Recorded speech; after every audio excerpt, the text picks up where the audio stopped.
अस्सलामुअलैकुम YouTube family, कैसे हैं आप सब। उम्मीद आप सबका भी होंगे ठीक ठाक हैं।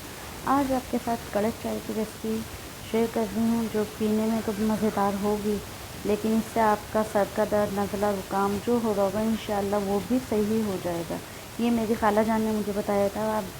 उन्होंने बताया था कि सर के दर्द हो तो जब भी आप ये बना के पिएँ चाय, और आपका सर का दर्द ठीक हो जाएगा। आपको कोई टैबलेट मेडिसिन लेने की कोई ज़रूरत नहीं। तो मैंने कहा चलें आप लोगों के साथ शेयर करती हूँ।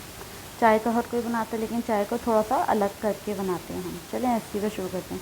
2 कप के करीब मैंने पानी लिया है, जिसको मैं गर्म करूँगी। इसके अंदर फिर मैं डालूँगी 2 लौंगे।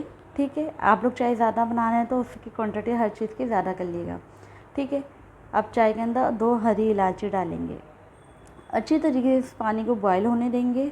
जब तक ये पानी बॉयल नहीं हो जाता, हमारी जो हमने लौंगे और इलायची डाली है, इसका फ्लेवर जब तक पानी में नहीं आ जाता, जब तक हम इसको बॉयल अच्छी तरीके से होने देंगे। ठीक है, ये देखें पानी अच्छी तरीके से बॉयल हो रहा है। ठीक है, अच्छे तरीके से बॉयल होने के बाद फिर इसमें अभी हम इसमें पत्ती ऐड करेंगे। पत्ती आप अपने ज़्यादा कड़क चाहिए, मज़ेदार चाहिए, सर का दर्द भी भगाना है, मेडिसिन भी नहीं खानी, तो इसमें हम पत्ती थोड़ी सी तेज़ रखेंगे। ठीक है, और अच्छी तरीके से इसको पकाएंगे। इसको भी हमें कम से कम भी 2 से 3 मिनट तक चाय को पकाना है, जब तक ये एक जान ना हो जाए, पत्ती और हमारा पानी वगैरह सब। ठीक है, और इसको अच्छी तरीके से आप चाय को फेंटते रिया करें। चाय फेंटने से गाढ़ी और अच्छी होती है। इसके अंदर एक चीज़ मैं जो इस्तेमाल करूँगी वो मैं आपको एंड में बताऊँगी। चाय का इस मज़ा जो उससे दुबाला हो जाएगा। ठीक है, वो मैं आपको एंड में जाके बताऊँगी। अच्छी तरीके से फेंटने के बाद चाय को, ये देखें अच्छी तरीके से फेंटने के बाद कितने झाग झाग बन रहे हैं।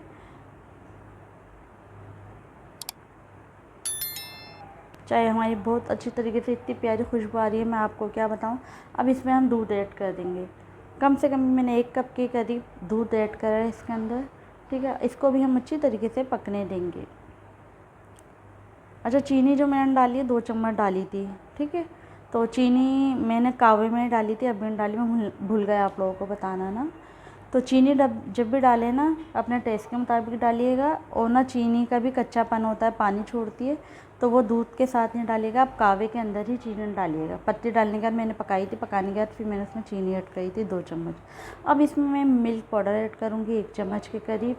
ठीक है, इस मिल्क पाउडर का मतलब ये है कि इससे चाय बहुत गाढ़ी और अच्छी बनती है, इसका टेस्ट दुबाला हो जाता है। ठीक है, तो इसमें मिल्क पाउडर ऐड करूँगी। आप मिल्क पाउडर कोई सा भी ले सकते हैं, पैकेट वाला भी ले सकते हैं, खुला भी ले सकते हैं। मैंने खुला वाला मिल्क पाउडर लिया है। ठीक है, आपकी चॉइस है, आप कुछ भी ले सकते हैं। ये देखिए हमारी चाय माशाल्लाह से पक गई है और इतनी प्यारी खुशबू आ रही है, मैं आपको क्या बताऊँ। इंशाल्लाह आप ये चाय जब भी आपके सर में दर्द हो, ये पिएँ आप चाय बना के, आपको मेडिसिन की ज़रूरत नहीं पड़ेगी। ये चाय हमारी देखें कड़क चाय बन के तैयार है, और ये पीने में इतनी मज़े की थी, इतनी मज़े की थी, मैं आपको क्या बताऊँ।